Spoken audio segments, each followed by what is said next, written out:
Yes, student, today we are going to start with our new chapter, which is sound. Sound क्या होता है बच्चे? Sound is a kind of energy which is produced due to the vibration of the objects.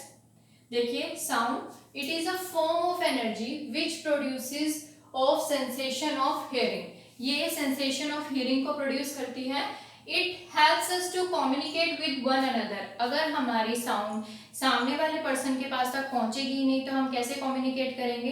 इसलिए sound क्या करती है, it helps us to communicate with one another. Production of sound कैसे होता है बच्चे? It is produced when an object vibrate. कोई भी ऑब्जेक्ट जब वाइब्रेट करता है तभी साउंड प्रोड्यूस होती है. अब हमारी जो साउंड है हम क्या वाइब्रेट करते हैं, it is due to the vibration in our vocal cords. जब हमारे वोकल कॉर्ड्स के अंदर वाइब्रेशन होती है तभी हमारी साउंड सामने वाले पर्सन को ऑडिबल होती है. ठीक है. प्रोपेगेशन ऑफ साउंड मतलब साउंड किस तरीके से मूवमेंट करती है, किस तरीके से इसमें मूवमेंट होती है. व्हेन एन ऑब्जेक्ट वाइब्रेट्स, जब कोई ऑब्जेक्ट वाइब्रेट करता है, देन द एयर लेयर्स. अब कोई भी ऑब्जेक्ट है, हमेशा हम दूसरे मीडियम की जैसे सॉलिड लिक्विड की तो बात कर नहीं सकते, तो एक जनरल जो मीडियम होता है वो एयर ही होता है. तो when an object vibrate then the air layers, हर एक ऑब्जेक्ट के सराउंडिंग में एयर लेयर्स होती हैं. Around it starts vibrating exactly in the same way and carry sound waves, और वो sound wave को carry करती हैं from the sound producing object to our ears. वहां से उस object से air के थ्रू वो voice हमारे ears तक पहुंचती है. ठीक है. This is medium. This medium can be solid, liquid और gas. जो अब जैसे मैंने अभी आपको बताया कि ऑब्जेक्ट वाइब्रेट करता है तो एयर लेयर वाइब्रेट करना स्टार्ट कर देते हैं. एयर लेयर के अंदर जो पार्टिकल्स होते हैं उसमें मूवमेंट होती है.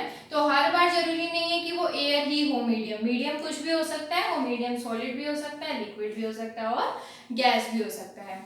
जो एक वाइब्रेटिंग ऑब्जेक्ट होता है वो क्या करता है बच्चे, creates a series of compression. एक सीरीज ऑफ कंप्रेशन को क्रिएट करता है जिसको हम बोलते हैं region of high pressure and rarefaction, a region of low pressure. ठीक है. These make the sound wave to propagate through the medium. ये हमें हेल्प करते हैं कि साउंड वेव मीडियम के थ्रू प्रोपेगेट करे. अब वो कैसे होता है बच्चे, जैसे एक ट्यूनिंग फोक ले लिया है, जब हम इसको वाइब्रेट करते हैं यहाँ से हम इसको बीट करते हैं तो इसके अंदर वाइब्रेशन होती है. तो ये बहुत ज्यादा स्ट्रिंग किस फॉर्म में होता है जो इजीली मूवमेंट स्टार्ट हो जाती है इसके अंदर. तो जब इसकी मूवमेंट स्टार्ट होगी तो इसके जो पार्टिकल्स हैं वो इस तरीके से उनमें मूवमेंट स्टार्ट होती है. तो धीरे धीरे धीरे क्या होता है, पहले लो प्रेशर का रीजन बनता है, उसके बाद एकदम से हाई प्रेशर का रीजन बनता है, फिर लो प्रेशर का रीजन बनता है. तो जो लो प्रेशर का रीजन होता है उन पार्टिकल्स के बीच में ड्यू टू द वाइब्रेशन उसको हम बोलते हैं रेयरफ्रैक्शन, और जो हाई प्रेशर का रीजन होता है उसको हम क्या बोलते हैं, कंप्रेशन. देखिए बच्चे, वेव मोशन क्या होता है. वेव मोशन जनरली जो होता है ये जनरेट होता है एक वेव के जनरेट होने के बाद जो डिस्टरबेंस क्रिएट होती है उस पर्टिकुलर मीडियम में उसके पार्टिकल्स की वजह से, उसको हम बोलते हैं वेव मोशन. तो इसको देखिए कैसे लिखेंगे. It is a vibratory disturbance travelling through a medium. एक पर्टिकुलर मीडियम में जो ट्रैवल करती है disturbance, in which energy is transformed from one point two another without transfer of the mass. एक पर जैसे मैं हमारा एक पॉइंट हो गया, उस पॉइंट में हमने कोई भी स्टोन थ्रो किया तो वो स्टोन हमने एक पर्टिकुलर जगह पे थ्रो किया होता है. तो जहां पर हम उसको थ्रो करते हैं वहां पर जब वो वाटर मूव करना स्टार्ट करता है उसके बाद पूरे पॉइंट का उस पर्टिकुलर स्पेस में अगर हम देखें तो वहां पर जो जनरेशन होती है वेव्स की वो स्टार्ट हो जाती है. वो क्यों होती है, वो इसी वजह से होती है. और उसको क्या बोलते हैं, एक वेव की वजह से जब बहुत सारी वेव स्टार्ट हो जाती है उसको बोलते हैं wave motion, which is produce due to the vibratory disturbance. ठीक है. वहां पर हमारा जो स्टोन है वो एक पर्टिकुलर जगह पर फिक्स होता है, वो इधर उधर मूव नहीं कर रहा होता है बच्चे.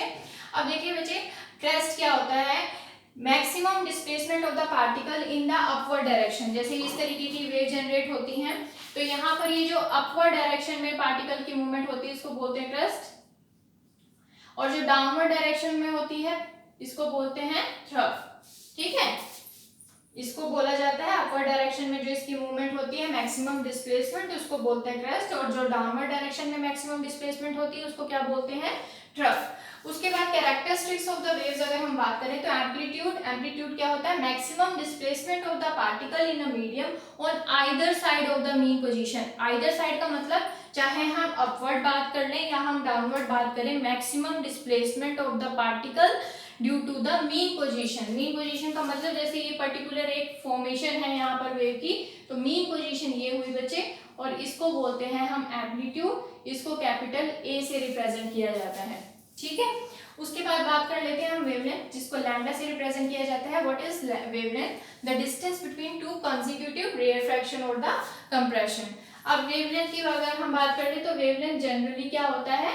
Distance between two consecutive rarefaction और कंप्रेशन, इसको बोलते हैं वेवलेंथ, ठीक है। इसको लैम्डा से रिप्रेजेंट किया जाता है बच्चे। उसके बाद बात आ जाती है frequency. What is frequency? Number of complete oscillation. एक कंप्लीट ऑसिलेशन को जब कंप्लीट किया जाता है तो उस कितने नंबर बनते हैं पर यूनिट टाइम में, एक पर्टिकुलर टाइम में कितने नंबर ऑफ ऑसिलेशन हुए हैं, उसको हम बोलते हैं frequency. It is represented by nu, ठीक है। Its unit is hertz. Time period की अगर हम बात करें, time taken to complete one vibration, एक वाइब्रेशन को कंप्लीट करने के लिए जो टाइम लिया जाता है उसको हम टाइम पीरियड बोलते हैं। It is represented by capital T and its unit is second. Time की यूनिट तो सेकंड ही होती है बच्चे। अब relationship between time period and the frequency क्या होता है? Frequency is equal to 1 upon में time period. Frequency is represented by nu and time period is represented by capital T, तो T is equal to 1 over mu. उसके बाद बात कर लेते हैं वेलोसिटी की। What is velocity? It is the speed with which wave propagate in a medium. A particular medium में किस स्पीड से एक पर्टिकुलर वेव मूव कर रही है उसको हम बोलते हैं उस वेव की वेलोसिटी, ठीक है। कैसे रिप्रेजेंट किया जाता है? v is equal to lambda upon में T. Lambda is the wavelength and 1 upon में T is equal to nu, तो v is equal to that is velocity is equal to nu into lambda. देखिए बच्चे, अब हम discuss करेंगे types of waves. There are two types of wave, one is longitudinal and second one is transverse waves.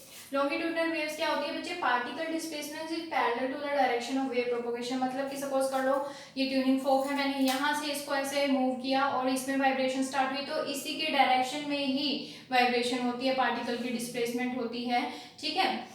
तो इसको हम बोलते हैं कि जो पार्टिकल की डिस्प्लेसमेंट है is in the direction of the vibration और wave propagation can take place in solid, liquid और गैस। ये जो लॉन्गिट्यूडनल वेव्स हैं इनके लिए जो मीडियम होता है ये कोई भी हो सकता है, सॉलिड भी हो सकता है, लिक्विड भी हो सकता है और गैस भी हो सकता है। Propagates in the form of rarefaction and compression. Obvious है अगर इसी की डायरेक्शन में मूव करेंगे तो जैसे ट्यूनिंग फॉक है, इसको यहाँ से मैंने स्टार्ट किया, वाइब्रेट किया एक बार, तो इसमें जो मूवमेंट होती है वो क्या होता है, पहले पार्टिकल्स पास होते हैं, मतलब कि हाई प्रेशर वाला रीजन होता है, और उसके बाद थोड़ी सी दूर जैसे जैसे जाते हैं तो उनका जो प्रेशर का रीजन होता है वो लो होता जाता है। तो जहाँ लो प्रेशर का रीजन होता है वहाँ क्या बनता है बच्चे? रेयरफैक्शन। और जहाँ हाई प्रेशर रीजन होता है वहाँ क्या बनता है? कंप्रेशन, ठीक है। Generate pressure difference in the medium in the form of compression and rarefaction. ये जनरेट करते हैं क्या? Pressure difference in the medium, ठीक है। But on the opposite side अगर हम ट्रांसवर्स वेव की बात करें बच्चे, जैसे मैंने अभी आपको पॉन्ड का एग्जांपल दिया था कि पॉन्ड में जैसे हम स्टोन थ्रो करते हैं तो हम स्टोन को ऐसे थ्रो करते हैं और जो वेव जनरेट होती है वो ऐसे होती है। ऐसे नहीं कि वेव मैंने पॉन्ड में जो स्टोन है वो ऐसे फेंका और वेव भी यही जनरेट होंगी, ऐसा नहीं होता।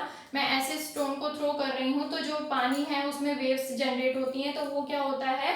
Direction of vibration of the particle is perpendicular. यहाँ से स्टोन को थ्रो किया, परपेंडिकुलर वेव जनरेशन होती है। Is perpendicular to the direction of propagation of wave can take place through gases and on the surface of liquid only. जो ये transverse waves होती हैं इनकी जो वाइब्रेशन होती है वो लिक्विड की सरफेस पे होती है और गैसेज में ही हो पाती है। Wave propagate in the form of crest and trough. इनमें जो मूवमेंट होती है वेव फॉर्मेशन होती है तो क्रेस्ट एंड ट्रफ के फॉर्म में होती है बच्चे।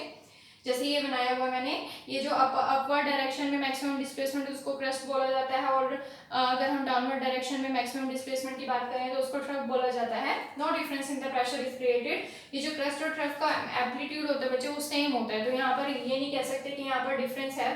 अगर हमारे पास एक बार सेम यहाँ पर अगर जो एम्पलीट्यूड है सेम ही रहता है बच्चे, तो यहाँ पर जो प्रेशर डिफरेंस है वो जनरेट नहीं होता है मीडियम में।